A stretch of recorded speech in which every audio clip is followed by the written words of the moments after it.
What is up, friends? Welcome back to Ozark Outdoor Brewing. I've got sweat in my eye. What is up, friends? Welcome back to Ozark Outdoor Brewing. You may have seen that I recently brewed my first New England IPA. I wasn't happy with the color or haze of that beer, but I did think the aroma and taste were spot on. I've tweaked that recipe. That's what we're doing today, version 2 of Ozark Fog. So come along, let's brew some beer.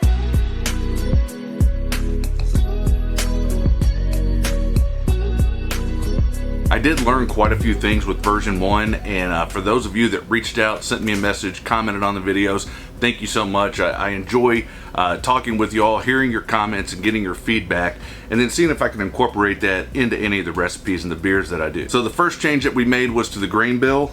This beer here, version 2 of Ozark Fog, the grain bill will be 64% 2-row, extra pale 2-row, 29% flaked oats and 7% Carapils. That's going to mash for 60 minutes. I have no hop additions during the boil.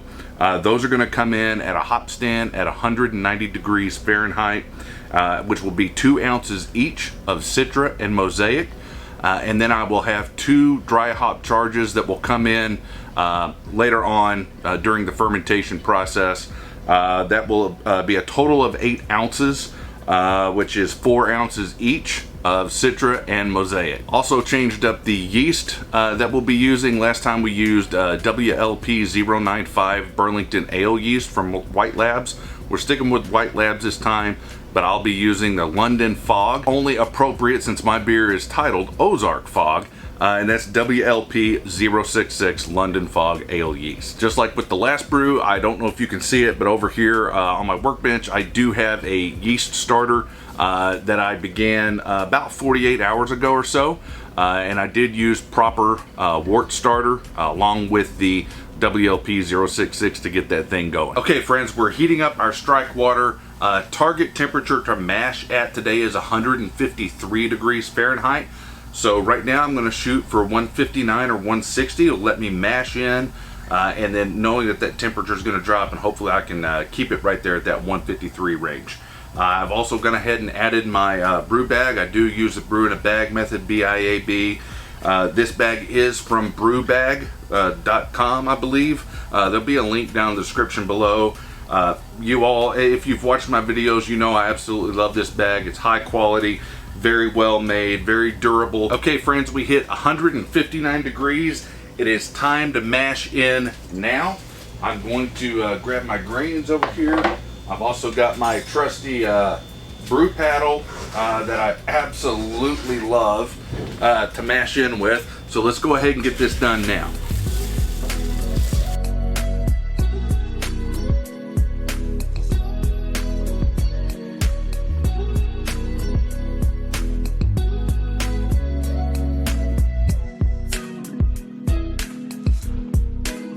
And of course, the next thing, you know what we're going to do, we have a couple of things here, a couple of pieces of insulation.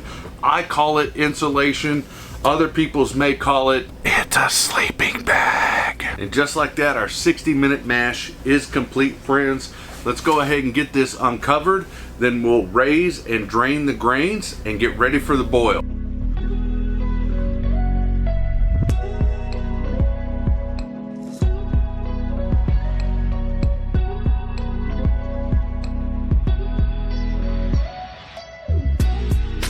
Alright, grain is out. We're at 167 degrees, ready to bring this thing up to boil.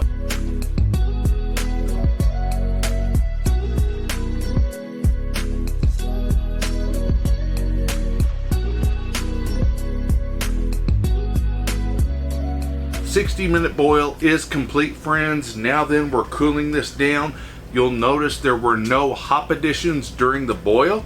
We're cooling this wort down to about 190 degrees, and that's when we'll add 4 ounces to Mosaic, to Citra. Friends, the boil is complete. I've cooled this down to about 75 degrees. Now then, it's time to transfer the wort into the fermenter.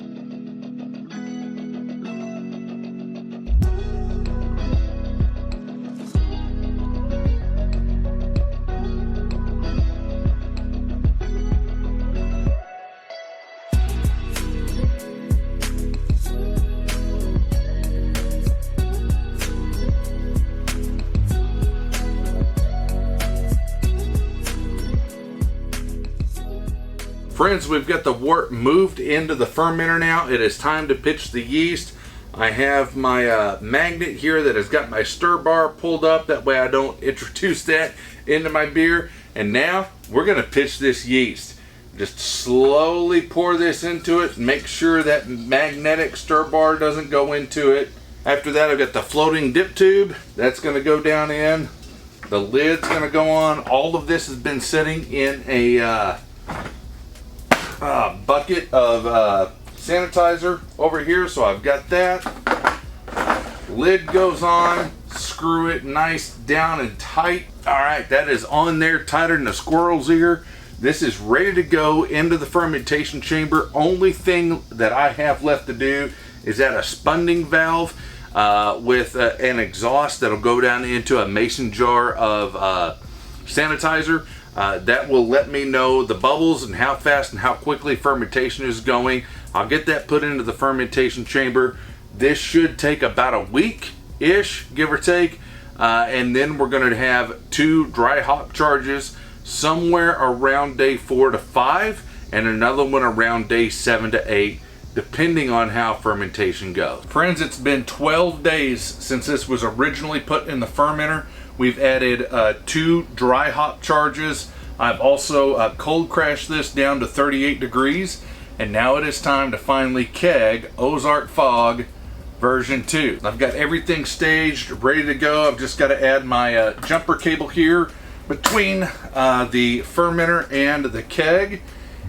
At that point, it'll virtually be ready to go. I need to add just a little bit of pressure. You can see it doesn't take really all that long to move the 5 gallons. You can also see the dry hop bags in there as well. And we got right at 5 gallons kegged up. So it's time to put this into the kegerator. I'm going to burst carbonate it for about 24 hours at 30 psi. Then I'll dial that back to the serving temperature. Serving pressure, which will be about 10-ish, 10.5 psi. Give that a few days, and then I can start taking some samples and see how well this thing has turned out. Hopefully, fingers crossed, right? Friends, if you're not already, please consider subscribing. That always helps us out. And smash that bell so you get a notification every time we post a video here on OZK Outdoor Brewing. And remember, drink responsibly.